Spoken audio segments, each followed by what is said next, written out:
Whew. Welcome back to Grim Advice with Gretta Myers. You've entered the Grimoire with 2 M's. Let's turn some pages together, and if you remember from yesterday, today's is a good amount of pages. Good solid 5 or 6 pages. So I'm excited. Let's dig in. And a little clarification. Today the title is The Two Kings' Children. And kings with the apostrophe on the outside. So implying multiple kings as children. In case anyone was confused, because I was a little bit. Okay, here we go.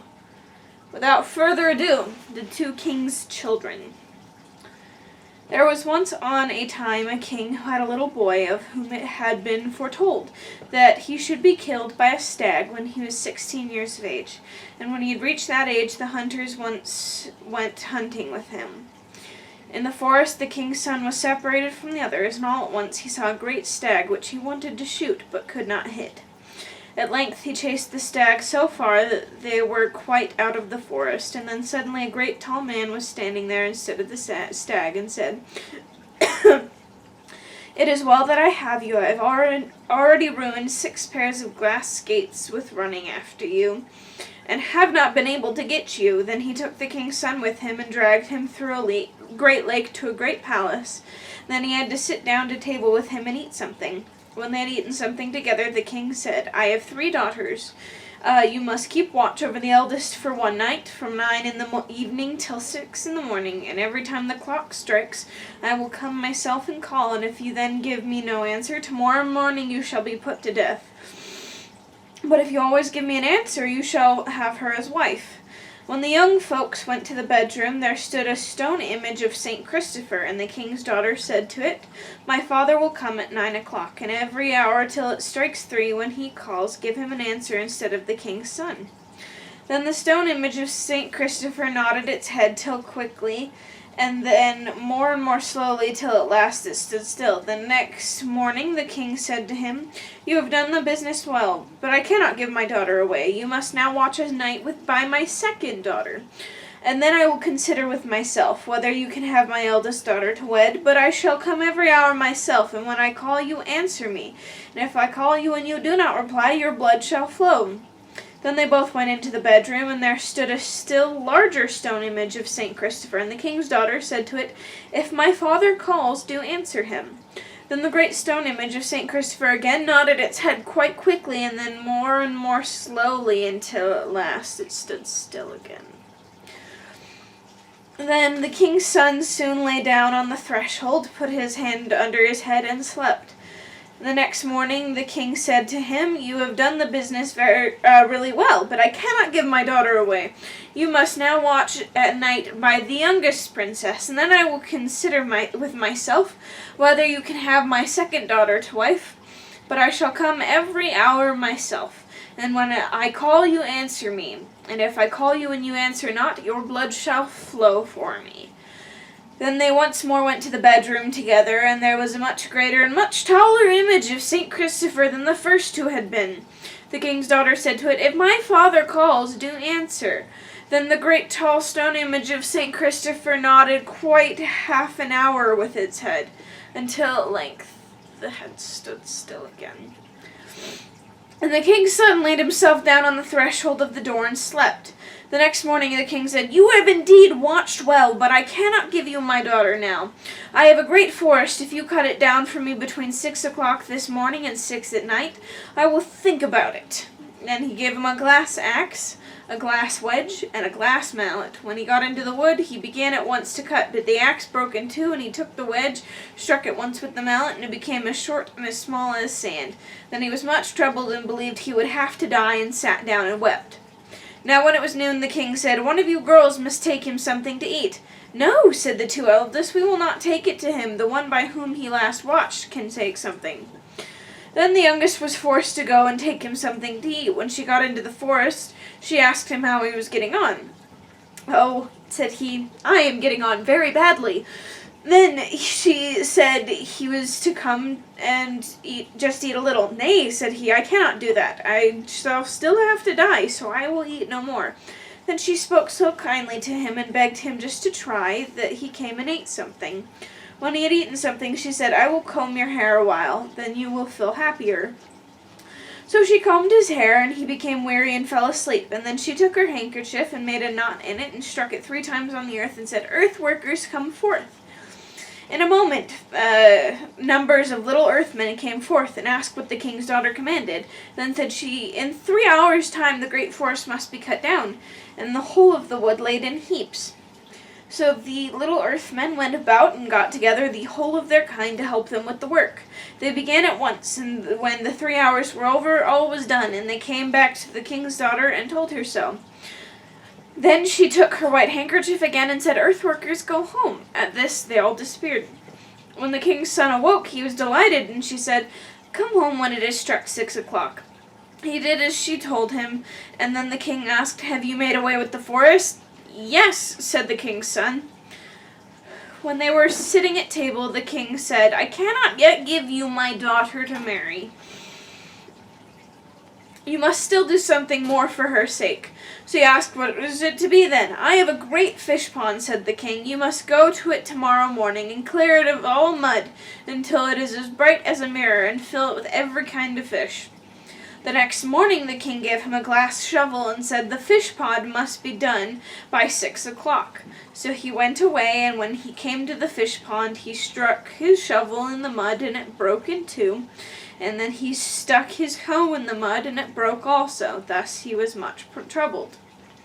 At noon the youngest daughter brought him something to eat, and asked him how he was getting on. So the king's son said everything was going very ill with him, and he would certainly have to lose his head. My tools have broken to pieces again. Oh, said she, you must just come and eat something, and then you will be in another frame of mind. No, said he, I cannot eat. I am far too unhappy for that. Then she gave him many good words, until at last he came and ate something. Then she combed his hair again, and he fell asleep. So once more she took her handkerchief, tied a knot in it, and struck the ground 3 with the knot, and said, Earth workers, come forth. In a moment a great many little earthmen came and asked what she desired, and she told them that in 3 hours' time they must have the fish pond entirely cleared out, and it must be so clear that people could see themselves reflected in it, and every kind of fish must be in it. The little earthmen went away and summoned all their kindred to help, and in 2 hours it was done.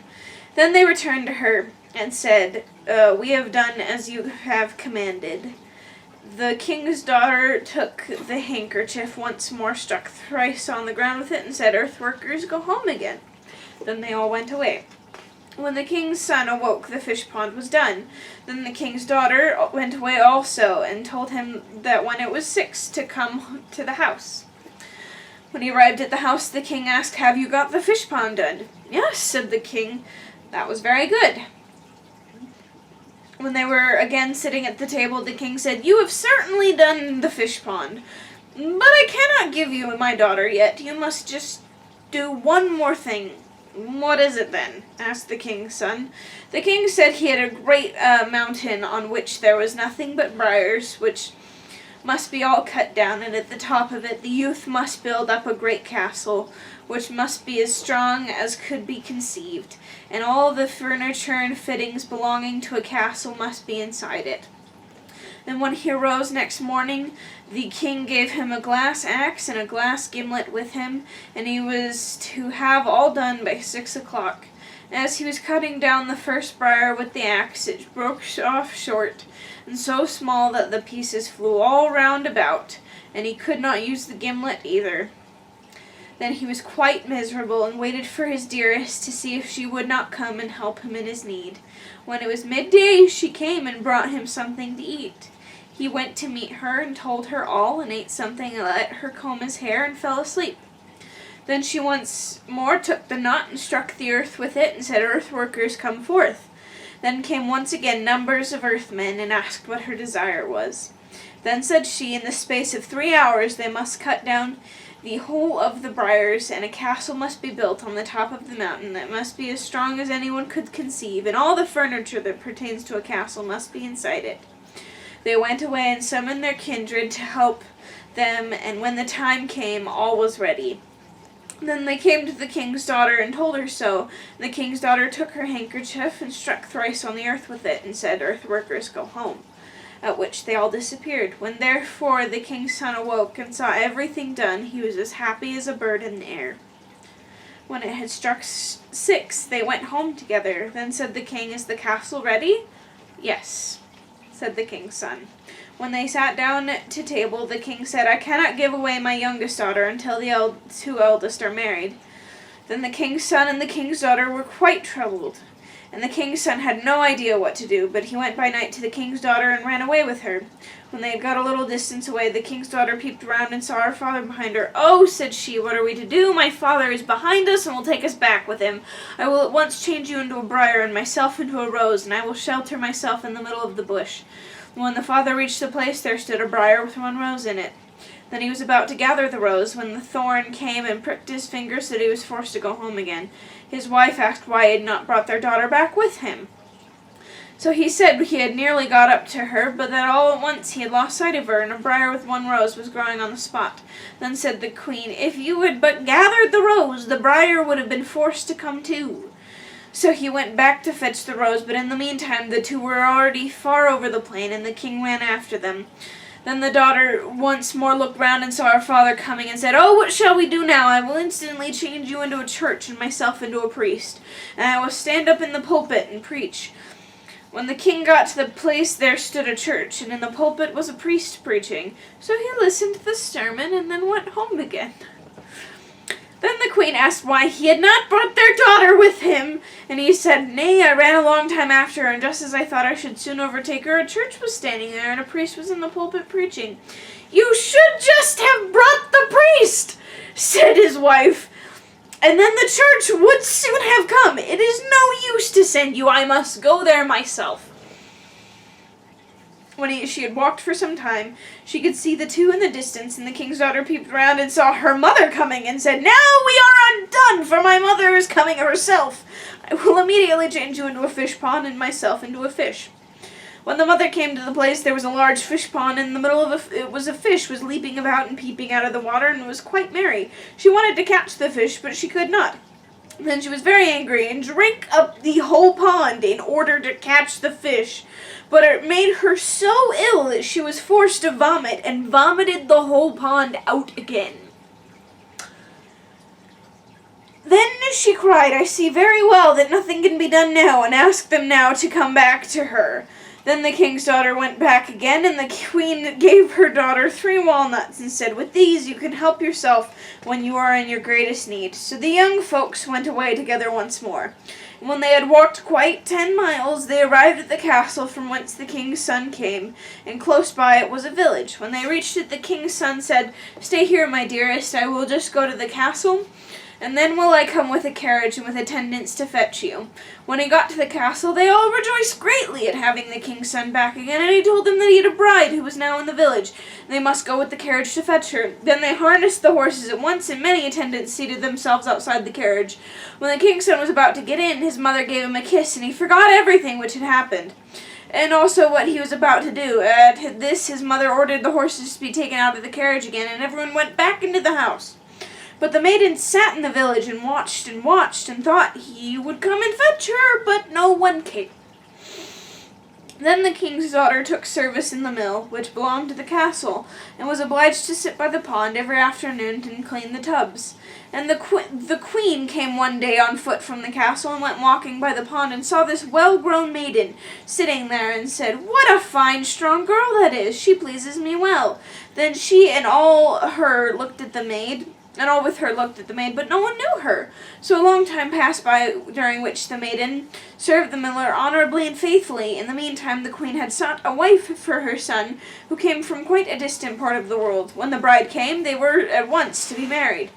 And many people hurried together, all of whom wanted to see everything. Then the girl said to the miller that he might be so good as to give her leave to go also. So the miller said, "Yes, do go there." When she was about to go, she opened one of the 3 walnuts, and a beautiful dress lay inside it. She put it on and went into the church and stood by the altar. Suddenly came the bride and bridegroom and seated themselves before the altar, and when the priest was just about to bless them, the bride peeped half round and saw the maiden standing there. Then she stood up again and said she would not be given away until she also had as beautiful a dress as that lady there. So they went back to the house again and sent to ask the lady if she would sell the dress. No, she would not sell it, but the bride might perhaps earn it. And the bride asked how she was to do this. Then the maiden said if she might sleep one night outside the king's son's door, the bride might have what she wanted. So the bride said yes, she was willing to do that, but the servants were ordered to give the king's son a sleeping potion. And then the maiden laid herself down on the threshold and lamented all night long. She had had the forest cut down for him. She had had the fish pond cleaned out for him. She had had the castle built for him. She had changed him into a briar, then to a church, and at last into a fish pond, and yet he had forgotten her so quickly. The king's son did not hear one word of it. But the servants had been awakened and had listened to it and had not known what it could mean. The next morning, when they were all up, the bride put on the dress and went away to the church with the bridegroom. In the meantime, the maiden opened the second walnut, and still a more beautiful dress was inside it. She put it on and went and stood by the altar in the church, and everything happened as it had happened the time before. The maiden again lay all night on the threshold which led to the chamber of the king's son, and the servant was once more to give him a sleeping potion. The servant, however, went to him and gave him something to keep him awake. And then the king's son went to bed, and the miller's maiden bemoaned herself as before on the threshold of the door, and told of all that she had done. All this the king's son heard, and was sore troubled.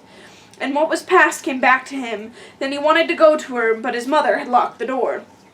The next morning, however, he went at once to his beloved, and told her everything which had happened to him, prayed her not to be angry with him for having forgotten her. Then the king's daughter opened the third walnut, with it still a more magnificent dress, which she put on, and went with her bridegroom to church. And numbers of children came who gave them flowers and offered them gay ribbons to bind about their feet. And they were blessed by the priest and had a merry wedding. But the false mother and the bride she had chosen had to depart. And the mouth of the person who last told all this is still warm. Actually, no, I'm not. I'm very cold. It's cold down here. Oh, I liked this one. Like, it had familiar elements from different fairy tales we've already read. Specifically, very much akin to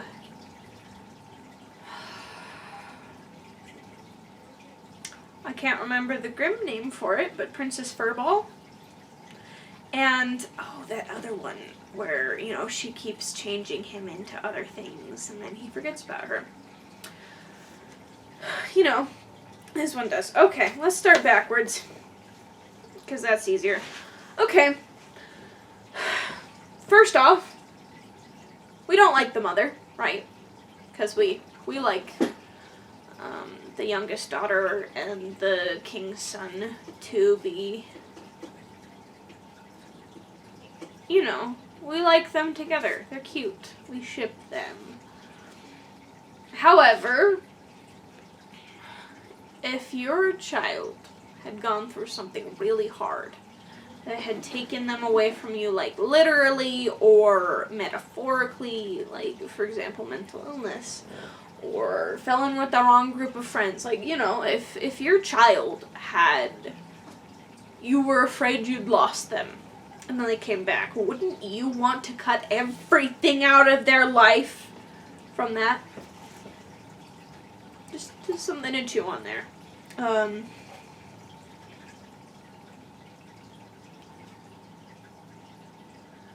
And so, yeah, it's understandable why he might have forgotten her. And I know, like, this has happened before, where, it's like, give him something that'll make him sleep so I can come and lament to him, but it'll be fine because there will be no consequences. Like, we get that. And she's, like, frustrated. She's like, and if only you could hear me. It's like, well, princess, you did that to yourself. like, is understandable. Like, we understand why she did it to herself, but it's still like, hun, this is your fault. I feel like we do that sometimes, where we kind of set ourselves up for failure on purpose, and then we are like, that sucked, and it's like, well, we did that to ourselves.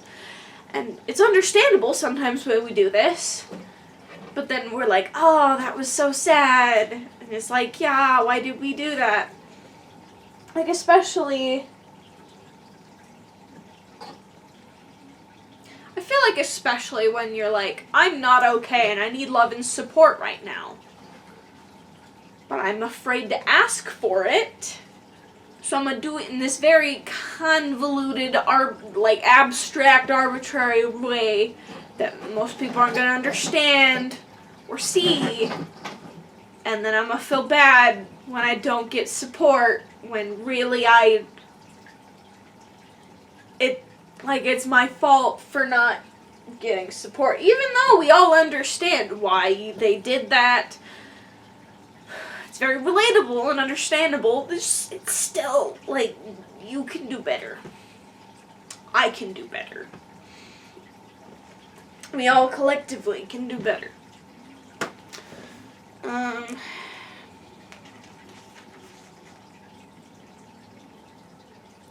I really appreciate the two moms in this story.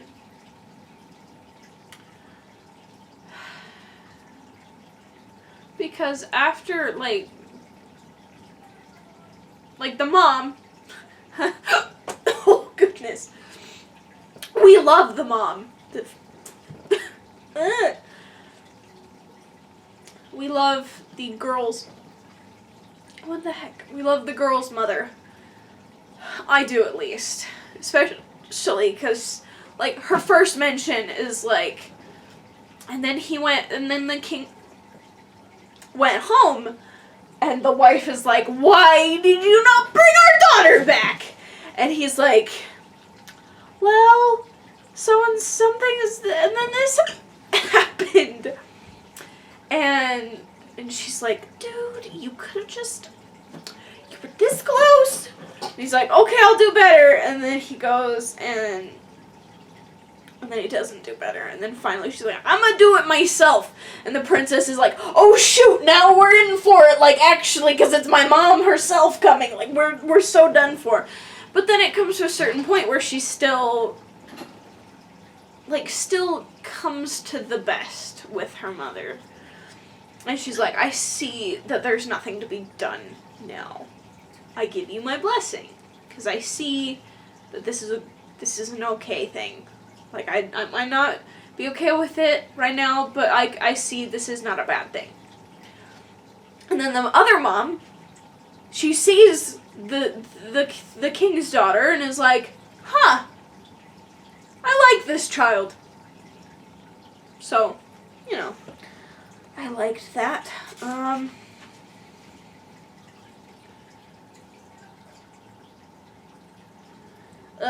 The king was so wishy-washy.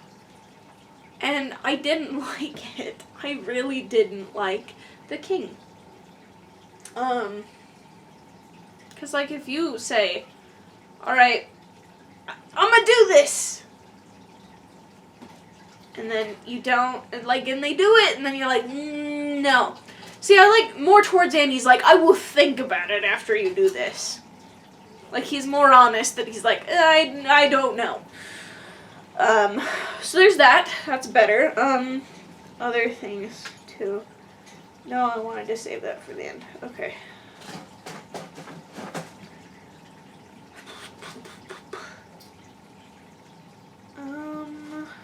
Okay. Okay. The daughters did everything for the prince, though. And it's a fine line between knowing I can't do anything and I've done my best and I need help, or letting someone just do it and being useless and you need to find somebody who can contribute more to your relationship. It's a fine line. I feel like he's more on this side, though. There were a couple times when it's like, yeah, you kind of gave up pretty soon. But, you know, it's whatever. It's fine. It's fine. Just, you know, be careful with that. Is that it? Okay, I wanted to make a point with the earth workers.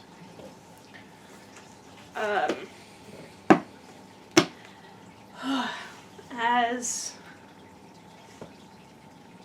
people may watching this video may know, I'm from America, in case you could not tell by the way I speak and dress and, you know, okay.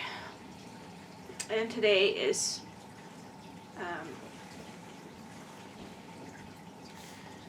September 11th, which for this country represents a tragedy. But in every tragedy, there's gonna be the light that rises up to meet it. On social media today, I've seen a lot of, let's never forget September 12th. And all the things that happened on September 12th.